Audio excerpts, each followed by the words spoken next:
Dramaturga, actriz y titiritera, Amaranta Leiva nos regala un poco de su tiempo para hablar sobre el teatro que se hace para niñas y niños en este camino en el cual estamos descubriendo artes escénicas. Originaria de Morelos, egresada de la carrera de Letras Hispánicas, autora de múltiples obras para niñas y niños, así como de la novela El Intruso, Amaranta es miembro de la legendaria compañía de teatro Marionetas de la Esquina y hoy nos invita a adentrarnos en un universo lleno de sensibilidad y posibilidades, que atraviesan su propia historia, su trayectoria y que llegan al escenario. Sean todas y todos bienvenidos e iniciamos. ¿Cómo llega el Ujú. teatro a tu vida? Pues creo que llegó por destino. Mis papás se dedicaban al teatro. Mi mamá tenía una compañía hace muchísimos años que se llamó Mascarones, mi papá Mariano Leiva. Este, y en esa época pues era el teatro político, era el teatro de la poesía coral, era un teatro contestatario, etcétera. En ese mundo pues nací yo. Nací en una comuna de teatreros, nací viendo pues todo esto que el teatro tras bambalinas, ¿no? El teatro en la casa. Y después, cuando fue el exilio argentino, llegó Lucio Espíndola a México y era ya el año de 76, creo. Conoció a Lourdes, se enamoraron y consolidaron aquí Marionetas de la Esquina. Este, y entonces pasé de ver teatro político a teatro de títeres. Entonces, pues eso es, yo creo que el teatro llegó a mí porque no me quedaba de otra. Después hubo una temporada, una época en la universidad donde quise huir del teatro. Estudié letras hispánicas en la Facultad de Filosofía y Letras. Y un día, me acuerdo en uno de los pasillos, vi un póster que anunciaba, en esa época se anunciaba todo en pósters bien lindos, que Norma Román Calvo iba a dar un taller de adaptación de narrativa a dramaturgia. Entré por curiosidad y pues me fascinó tanto Norma como la dramaturgia. Y ahí pues comencé este camino. Y en ese caso, ejemplo, letras hispánicas, Uh -huh. ¿por qué lo decidiste? ¿Qué te llamaba la atención de letras hispánicas? Bueno, en realidad no sabía qué estudiar en esa época. Estaba muy, o sea, sabía que tenía que hacer algo para no caer en el teatro, ¿no? Eh, pues por toda mi historia. Y de ahí, mi tío, José María Pérez Gay, fue el que me dijo, lee, siempre has leído, te gusta leer, hagas lo que hagas, la lectura siempre te va a acompañar y siempre te va a ayudar a lo que sea. Y entré a letras hispánicas un poco pensando en, pues mientras decido qué quiero, pues voy a hacer lo que más me gusta, que es leer, ¿no? Y ahí, bueno, pues descubrí este otro mundo que ya lo leía, pero ya desde la universidad fue pues, muy enriquecedor leer tantos autores, tantos géneros, tantas épocas.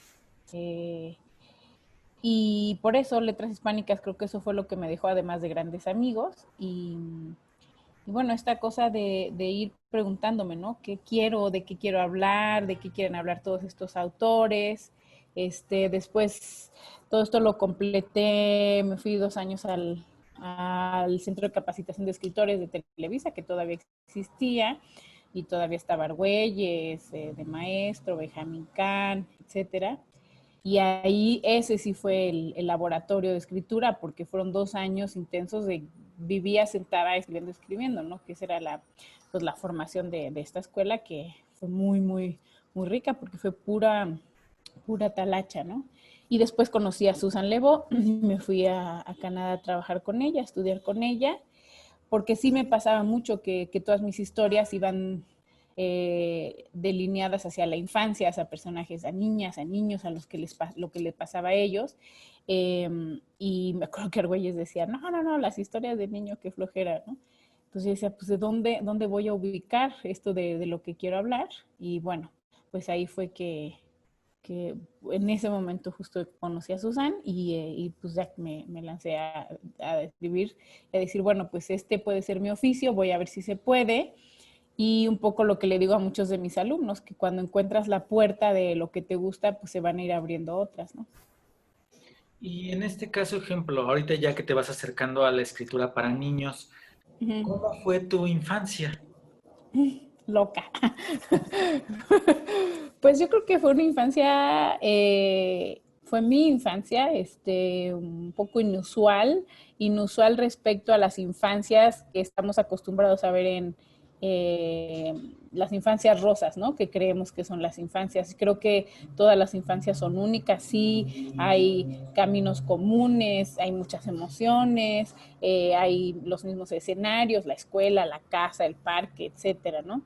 Pero bueno, en mi caso, mi infancia fue en un mundo de gente que se dedicaba a hacer cosas extrañas, ¿no? No eran abogados, no eran médicos, no eran contadores, no iban a un trabajo de oficina.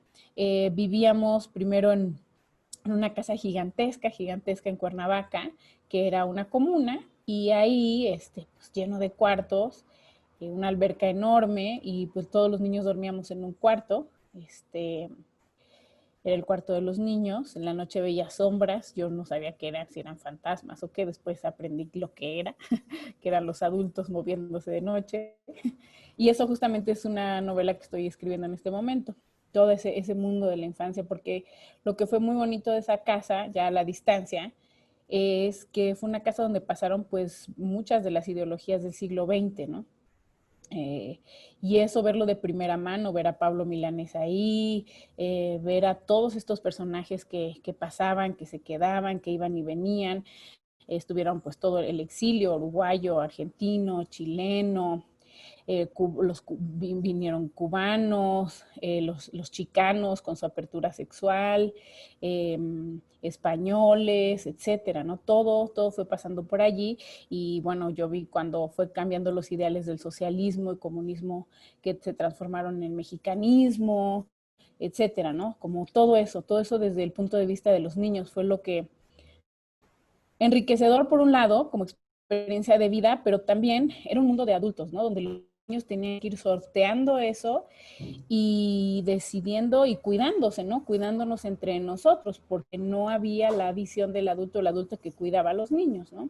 Sé que ahora está esto de los padres y madres, helicópteros, que son los sobreprotectores, pero en esa época sí era mucho descuido, eran otras maneras de ver la infancia también.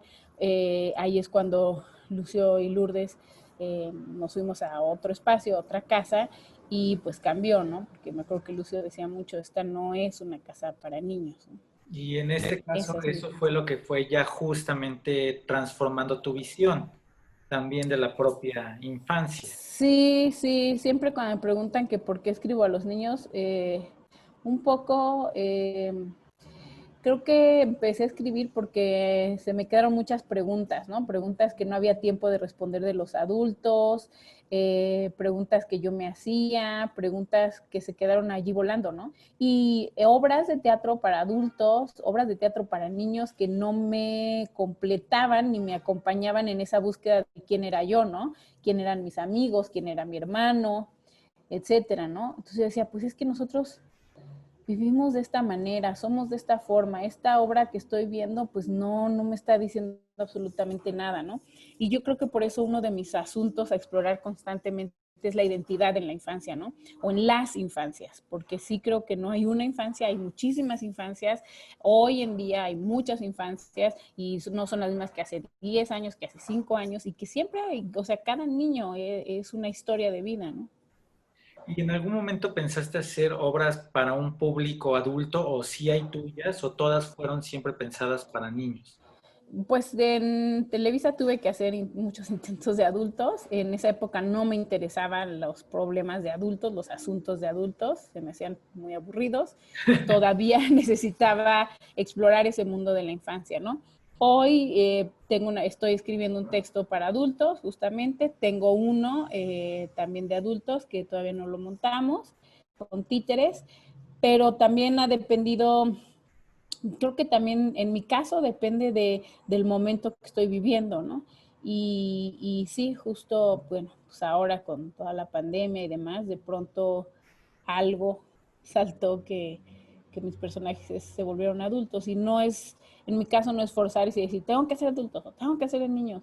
Finalmente es teatro, finalmente es narrativa, finalmente es escribir Eh, la idea, creo yo, es escribir de lo que necesitas escribir en ese momento sin etiquetar de entrada, ¿no? Y en este caso ya mencionas de tus maestros, algunos, como bueno, dices Argüelles, dices Susan Lebow, pero ¿qué podrías rescatar de ellos? ¿Cuáles han sido sus mayores enseñanzas que te han dejado a ti para poder hacer tu escritura? Bueno, dos cosas, y justo fíjate que dices Argüelles y Susana, aunque he tenido muchos otros maestros, pero ellos son significativos en este momento porque primero coincidieron, ¿no? En dos espacios, en dos ámbitos. Él en este taller de oficial, de dramaturgia, ¿no? Y por este otro lado, Susan, que llegó a México en un salón de una oficina de alas y raíces, ¿no? Entonces, en un lado estaban los que íbamos a ser escritores de televisión, de cine, de teatro, etcétera. Y del otro estaban gente que se ha dedicado, talleristas, titiriteros, actores, compañías, amateurs, no tan amateurs, profesionales que han dedicado su vida a los niños, pero que no tenían las bases este, para escribir historias. Entonces yo me acuerdo que decía, es que, ¿por qué esta formación de aquí, de Televisa, del Centro de Capacitación de Escritores, por qué no la podemos tener los que nos estamos empezando a dedicar a los niños o los que se dedican a los niños? Esta formación tan dura, porque fue muy fuerte, muy rica también, ¿no? Siempre ha sido como muy, o era, ya no lo es tanto, muy amateur, muy sobre las tablas, muy sobre las rodillas, escribir para niños, trabajar para los niños. Y de Susan lo que rescato es cuando me dijo, si a ti te gusta escribir para niños, lánzate a hacerlo y no temas, o sea, va a haber trabajo para ti, va a haber un espacio donde puedas escribir, siempre, pero siempre sé fiel a ti, y a mí me costó mucho, sobre todo en esa época en México, que decir, pues sí, soy dramaturga, pero para niños, ¿no? Pero para niños, ¿no? Ah, sí, escribes para niños. Entonces, hoy ya se tienen otro concepto, los que escribimos para niños, pero en esa época escribir para niños era como, ah, sí, pues en la callecita, en la escuelita, todo en diminutivo, ¿no? Y Argüelles, por otro lado, que me decía, pues muy bien tus diálogos, muy bien tus textos, muy bien, pero es de niños. ¿Qué más puedes contar en este mundo de niños que el niño que sale a pasear con el abuelito y su perrito? Eso es aburrido, ¿no? Entonces yo creo que, y recibí los dos mensajes cerca, ¿no? Al mismo tiempo. Y pues hicieron un choque en mi cabeza y dije, pues qué, ¿no? Y por suerte para mí, no sé, para los demás, pero prevaleció eso que me dijo Susan, que confiara en lo que yo necesitaba o que quería escribir. ¿Cuál fue tu primera obra? ¿En qué año fue? ¿De qué trata? A ver. Creo, fíjate que soy muy mala con mi trabajo y con mi obra. Creo que fue allá como la oficial, una que se llamó El siglo de mis abuelos. Y creo que fue en el 2000, 98, 99, 2000, algo así. Este, Fue una obra que era, pues, que comparaba la vida de dos abuelos y dos nietos, y que era un espectáculo con muchísimos títeres, donde los nietos iban a visitar a los abuelos, y de allí salté a escribir Dibújame una vaca, que fue una obra ya que hablaba sobre el divorcio. Esa creo que fue o 2000 o 2002, no me acuerdo, y esa obra pues sí me marcó porque pues causó revuelo, porque fíjate, era una obra súper, la verdad, súper sencilla, donde un niño que está triste dibuja a su vaca, es como su alter ego alegre, porque se cambiaron de casa y sus papás se separaron, y entonces todavía causaba revuelos y los papás se enojaban, ¿no? Y fue una obra que no fue aceptada en teatro escolar porque no era un tema para los niños, ¿no? Entonces la obra la guardamos porque no la compraban los programadores, y resultó que hicimos un showcase en Estados Unidos y pues allí gustó y tuvo 10 años de gira por todo el país. Wow. Sí, sí, sí, sí. Y justamente yo preguntaría ahorita, antes con Mariantas de la Esquina actuaste, ¿cómo estuvo esa parte ya para que llegaras a este 2000? Ajá. Bueno, pues con Marionetas de la Esquina sí, empecé, pues mis pininos eran moviendo los títeres, en una obra todavía las escribía Lucio Espíndola, y mi estreno fue en un Cervantino, de hecho, donde hicimos una obra, que ya ni me acuerdo cuál era, pero eran muchos títeres, también había un mar con teatro negro y una cosa gigantesca, entonces éramos pues muchos titiriteros y pues yo me podía equivocar o podía estar escondida y hacer mis cosas. Y pues allí, desde pequeña, siempre he estado tras bambalinas, siempre estuve acompañando a mi mamá en las funciones, le ayudaba a desenredar las marionetas. Entonces te digo que así como línea oficial, creo que fue el banderazo de salida, fue el Cervantino aquel, pero en realidad pues siempre estuve detrás, ¿no? Ayudando, acompañando, moviéndole, repetía las voces, los títeres que estaban colgados esperando actuar, pues les hacía historias, todo eso, ¿no? Y luego actué varias veces, después paré cuando me fui a la universidad, luego cuando me fui a Canadá y ya al regresar fue cuando, no, siempre iba intercalando la actuación.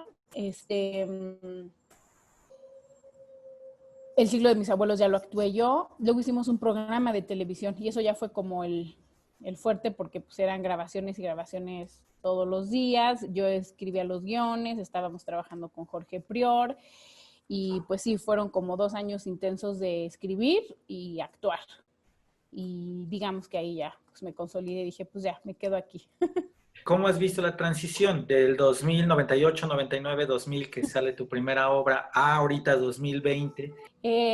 Bueno, la infancia yo creo que cambia y no cambia. Para mí los niños son muy conservadores de entrada, te exigen buenas historias, te exigen un universo verdadero, o sea, que tenga veracidad, los puedes decepcionar fácilmente. Entonces ese es un reto que no ha cambiado, ¿no? Desde el 2000 y hasta ahora. Creo también que yo como mi escritura también ha cambiado, he tratado de concentrarme en personajes pues más complejos. Tengo una amiga que me dice que yo escribo para niños tristes y atormentados. Pero pues eso es lo que me sale, ¿no? Y lo que busco. Me ayudó mucho pasarme un tiempo a la narrativa. Tengo una novela que se llama El Intruso. Esa la disfruté mucho porque a diferencia de la dramaturgia, pues te permite, ¿no? Explayarte, relajar, ¿no? El teatro es muy, muy exigente y me gusta esa exigencia. Y bueno, esta la última obra, la que estrenamos por Zoom, debido a las circunstancias, se llama Tú eres tú. Sí fue un gran cambio porque mi texto original pues era mucho texto que no soportaba el video, no soportaba el montaje que queríamos hacer. Es un texto que venía yo trabajando desde hace un año. Debo decir que es cierto que mi escritura se ha vuelto más lenta, o sea, pienso más antes de sentarme a escribir y ya una vez que me siento, pues lo saco, ¿no? Y antes era como, uy, puedo escribir y sale cosas así, ¿no? Más a la ligera, siento. Pero creo que si algo se ha mantenido es esto que te digo, la identidad, ¿no? Esa exploración de la identidad, quién eres tú, y justo esta obra, la última se llama Tú eres tú. En este caso, los niños que ves ahora de 2020, ¿sí tienen diferencia con los niños del 2000? Mm, Creo que a su manera y con nuevos, tienen más, tienen más medios de comunicación, tienen más herramientas de comunicación, son mucho más hábiles, son mucho más independientes debido a estas herramientas, pero creo que tienen las mismas preguntas, las mismas dudas, ¿no? Sobre este mundo. Y bueno, son las mismas preguntas ontogénicas, o sea, quién soy, qué voy a hacer, a dónde voy, todo esto. Eh, Hay otros seres, ¿no? Pero hay unas nuevas preguntas, ¿no? Que están saliendo. ¿Me va a resistir el planeta? ¿Hasta dónde va a llegar? Eso sí es una gran, gran, gran preocupación que ha cambiado, ¿no? Que ha cambiado en el panorama de los niños, ¿no? Antes estaba presente, quizá de pronto como preguntas más oficialmente correctas, pero ahora se les nota una responsabilidad mucho más fuerte, mucho más cercana, desgraciadamente, y se les ve más responsables, ¿no? Como vamos a luchar por esto, ¿no? Y te discuten y te pelean y todo esto, ¿no? Creo que esa es la diferencia. ¿Tú cómo ves esta discusión que a veces dicen que con la tecnología los niños pues ya se quedan como en la tablet, en el celular y dejan de lado todo este exterior, el cara a cara? Bueno, creo que es natural, creo que los adultos también lo hacemos, entonces si nosotros lo hacemos, ¿con qué cara les vamos a decir a los niños que no pasen horas en el celular de entrada, ¿no? ¿Y cómo les vamos a decir ponte a leer si yo no me pongo a leer, ¿no? ¿Cómo le voy a decir ve al jardín si yo no bajo al jardín? O sea, creo que ahí esa discusión todavía es muy del adulto que quiere seguir educando y creo que no hay congruencia, ¿no? Porque yo creo que el niño, la manera que más, no quiero decir aprende, sino que descubre hábitos, es observando a su alrededor, ¿no? Entonces, pues sí, justo ahora a fuerza tienen que estar pegados a las tablets, a las pantallas, la escuela va a ser por pantalla, pues ahí, ¿qué les digo? Toda esta pandemia, por ejemplo, que mi hija, en el caso de mi hija, estuvo jugando un juego que se llama Roblox, ¿no? Yo no le podía decir solo media hora, solo una hora, porque además era su único lugar de socialización. O sea, se juntaban amigos ahí, se hablaban por teléfono y ahí están platicando y van con sus avatares jugando. Es una realidad que no podemos negar. ¿Tú ves teatro para niños? ¿Tú de otros compañeros, de otros? ¿Quién te gusta, ejemplo, el trabajo que hace? ¿Cómo ves también el panorama actual del teatro para niños en México? Pues veíamos mucho desde la titería, con los invitados que tenemos y demás. Eh, Híjole, pues me gustan muchos. Está el trabajo de Idiotas Teatro, está Alicia Martínez, está Luisa Aguilar, está los jóvenes le digo los conejos, pero no se llaman los conejos, la Sociedad de las Liebres, este, pues hay muchos, ¿no? Creo que sí ha habido un boom, creo que hay que cuidar todavía, revisar qué historias estamos contando y sobre todo ahorita creo que viene otro replanteamiento de decir, ¿de qué vamos a hablar, no? ¿De qué vamos a hablar ahora? ¿Se sostienen los temas o los montajes que habíamos hecho, que teníamos ya, o hay que replantearnos otras historias, ¿no? Otras formas de comunicarnos y otra forma de contar historias juntos con los niños? ¿Y qué historias vienen para ti ahora? ¿Qué viene para el futuro? Bueno, pues tenía esta guardadísima que era la de Tú eres tú, que por fin la pudimos sacar. Estoy trabajando un texto que justamente habla de la preadolescencia. La obra que estás presentando ahorita, Uh -huh. Tú eres tú, ¿fue ya pensada para este formato Zoom o ya fue como construida para este lenguaje que estamos en este momento construyendo? No, de entrada el texto era íbamos a estrenar y era un texto, sí se pensaba como un unipersonal, sí yo lo quería hacer con títeres objeto de un salón de belleza, tenía todo el concepto. Y cuando pasa lo de la pandemia, cuando llega la pandemia, pues dijimos, cómo lo pasamos? Tengo un amigo, Claudio Hochman, que como él vive en Portugal, trabaja mucho por video desde hace un rato. Entonces le hablé y le dije, tengo esta idea, tengo este texto, tengo esta obra, quiero hacerlo por Zoom. Explícame. Entonces ya le conté todo. Quiero que sea así, quiero que esto, quiero esto y esto y esto. Y si este es el actor y esto. ¿Crees que se pueda? Sí, te voy a cortar todo tu texto. Ok, caso que quieres. Y el montaje ya se hizo para Zoom, ¿no? Entonces fue un proceso muy bonito donde pues ya teníamos todo muy claro el concepto, la idea, yo se las venía hablando a todo mi equipo de marionetas de la esquina, ya los tenía hartos del asunto, ¿no? Y sí, justo cuando dijimos, ¿qué hacemos? ¿Nos detenemos o no? ¿O qué? Y fue cuando dijimos, arranquemos, porque pues es la manera de seguir juntos, cada uno en su casa, pero seguir trabajando juntos. Y Y les presenté a Claudio, Lourdes ya lo conocía, Emiliano también, le presenté al actor, le presenté al músico, a Rodrigo. Claudio y yo habíamos trabajado, habíamos platicado mucho, leyó mi texto, me dijo, te lo voy a cortar, órale va. Y pues empezamos a trabajar. Entonces, cada quien sabía lo que le tocaba hacer. Hablábamos, en entrada en los ensayos establecíamos dudas, preguntas, opiniones, ¿eh? Se apagaban todos, nos quedábamos Claudio y yo con Jonathan y empezaba el montaje, ¿no? Entonces yo iba dando la guía de lo que iba siguiendo en la historia y pues se iba montando. Y Rodrigo iba participando poniendo música, explorando músicas, explorando momentos musicales. Emiliano estaba detrás con sus cámaras, que eran puros celulares. Todos los celulares los juntamos y ahí empezó a explorar la iluminación, las cámaras, etcétera. Antes de empezar, Humberto, el de producción, fue a casa de cada uno, le dimos todos los artículos de belleza que teníamos en nuestras casas, y ya, y Jonathan en escena, en video, empezamos a trabajar y se fue construyendo, la estrenamos creo que en junio, y pues eso, la tenemos ahorita en cartelera y probando, ¿no? A ver cómo va pasando. Y justamente en esto que han probado, ¿cómo han visto la reacción del público? ¿Qué les dicen los niños?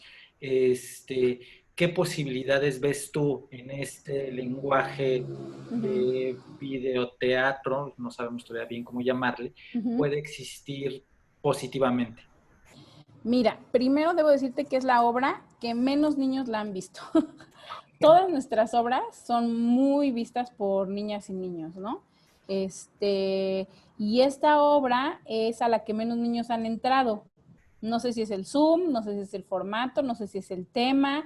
Hay que pensar que ahora que hacemos videoteatro, teatro Zoom o teatro en la pantalla, pasa una cosa, el papá está al lado del niño viendo qué va a ver el niño, o sea, lo mismo pasa en la escuela, el papá se está enterando, la mamá se está enterando cómo son sus clases, cómo es la relación con sus amigos, de qué está aprendiendo, qué no está aprendiendo, qué creen los papás que deben estar aprendiendo los niños. Entonces hay más vigilancia, ¿no? Y temas como el de tú eres tú pueden causar escozor. Eso por un lado. Por otro, es para niños más grandes, y ahí sí, los que trabajamos para niños, pues tenemos que luchar contra TikTok, contra YouTube, contra todas estas aplicaciones, ¿no? Que pues los tienen muy, muy entretenidos. Entonces es un camino más largo llegar hacia los niños, y por el otro lado están los jóvenes y los adultos que sí se están metiendo a la obra y que les está gustando, no, al contrario, menos niños, pero más adultos y muchas más reseñas y opiniones de adultos que pues que antes no teníamos tantos porque como que decían, supongo que dicen la titería es para niños, que flojera, ¿no? Pues como que no hacen el paseo hacia la titería. Entonces, esas son las diferencias que estamos viendo y hasta ahorita pues la obra ha sido muy bien recibida. ¿Cómo es escribir para un niño de una infancia, digamos, de primeros años, uno que ya está como en la edad de la infancia y un preadolescente? ¿Qué diferencias o qué mecanismos encuentras para atrapar o llamar la atención de cada uno de esos segmentos de la infancia? Creo que es, mira, yo siempre pongo el ejemplo de la muerte, ¿no? O sea, podemos hablarle de la muerte a un bebé, podemos hablarle de la muerte a un preescolar, a un niño de primaria, a alguien de secundaria y a un adulto. La diferencia estriba en el punto de vista y en la experiencia de vida del personaje del que estoy hablando. No puedo un niño chiquito de preescolar o un bebé, para un bebé, pues la muerte ni siquiera se la plantea, o sea, estás o no estás, desapareces o no desapareces, es el concepto básico cognitivo de un bebé, estás, no estás, y qué tal está tu apego, si es seguro o inseguro, para que le dé angustia o no angustia, hasta ahí, deja de pasar. En preescolar, cuando ya empiezan a tener esas nociones de muerte, pues es igual, o sea, muerte puede ser el coche que ya no funciona, la batería, la televisión, el control de la televisión que ya no sirve, el abuelo que está viejito y ya no funciona, el juguete que lo tiraste y lo tiras a la basura. Todos esos son conceptos de algo que ya no sirve, y a veces la muerte está está cercana a lo que sirve y lo que no sirve, lo que está vivo y lo que no está vivo. Más que muerte es lo que está vivo y lo que no está vivo. Y en lo que no está vivo puede ser una estatua, puede ser los personajes en la televisión. O sea, todavía son conceptos muy entremezclados. Que se juegan, que dan mucho juego para la poesía y las metáforas divinas en la infancia, ¿no? Y bueno, después entras ya más a la primaria, donde ya empiezas a entender que si se te muere tu abuela o se te muere tu abuelo, pues ya no los vuelves a ver, ¿no? Ahora, qué tan emotivo es, también va a depender de la experiencia de vida de un niño, que nunca va a ser igual a la del adulto, y creo que ese es el error que hacemos los que escribimos para niños, eh, no terminar de entregar el punto de vista y las emociones al personaje niño, no confiar en ese niño que estamos escribiendo, al que nos estamos dirigiendo, sino todavía la voz del autor que se queda allí para decir, y cuando murió el abuelo era tanto sufrimiento, porque yo adulto sentí tanto sufrimiento, ¿no? Entonces todavía hay que hacer esas diferencias. ¿Y cómo entran en las historias los títeres, ejemplo? Ahí, ¿cómo podría ser? Si nos puedes decir qué tipos de títeres hay, si es que se puede hacer esa categoría, y cómo funcionan para niños integrar títeres para la historia. Claro. Bueno, sí hay diferentes técnicas de títeres y en marionetas lo que hemos intentado es que cada técnica se relacione a, a la historia que quieres contar, ¿no? Yo creo, por ejemplo, las marionetas, que son los de hilos, yo estoy acá arriba moviendo el muñeco y pues va a tardar por lo menos un segundo o dos en que yo jalo y termina de hacerse el movimiento aquí abajo. Entonces, ese delay, ¿qué significa? ¿Qué herramientas me puede dar en el montaje, ¿no? Eso por un lado. Luego están los títeres de manipulación directa, que yo los tengo aquí, entonces me permite más cercanía, más intimidad con mi muñeco, yo como titiritera, etcétera, ¿no? Están los títeres de varilla, que son más rígidos, están los títeres digitales, que son muy chiquitos. Entonces, pues sí, cada técnica te da movimientos, te da plásticas, te da formas de movimiento, que lo ideal es, y mi recomendación siempre es, que se utilice dentro de la historia, o sea, si es una historia íntima, si es una historia de guerra, si es una historia loca, si es una historia surrealista, si es etcétera, ¿no? O sea, que el títere acompañe eso por un lado, y por otro es la metáfora, el títere es una metáfora per se, ¿no? Entonces, creo que también es importante verla de esa manera. Y por último sería que el títere y el niño conservan esa relación de juego de toda la vida del niño, ¿no? Entonces hay un vínculo intrínseco, un vínculo rápido que se hace un vínculo de amigos que se puede utilizar, ¿no? Te haría para finalizar dos preguntas. La primera sería, en un hipotético, si tú volvieras a nacer, ¿te dedicarías al teatro? ¿Pensarías en otra cosa? ¿Qué sería de tu vida? No, creo que me dedicaría a lo mismo. Para ti, ¿qué es el teatro?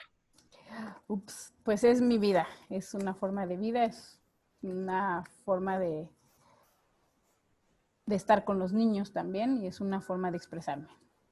Teatro Ciudad de México, escenarios que transforman.